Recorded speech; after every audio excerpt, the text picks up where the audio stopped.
doing business with the States. Obviously that will depend if you're a friend of Donald Trump's or not, but if you can get past that, the one thing you need to think about with doing business with the US is that there are effectively 50 or so countries in the US.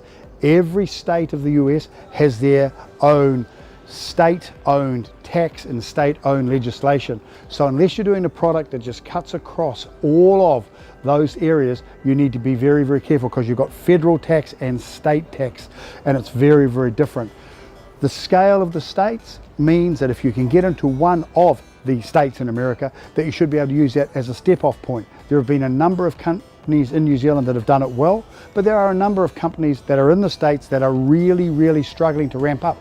A really good example of a company that's in the States and taking a slow burn to the ramp up is Xero. With all of the marketing they have behind them in New Zealand, all the marketing they have behind them in Europe, in the States, they're not rocketing into it. They're really struggling, in my opinion, against the big Intuit or the other companies. 50 states, and you have to be very careful that you qualify and it can be part of them all.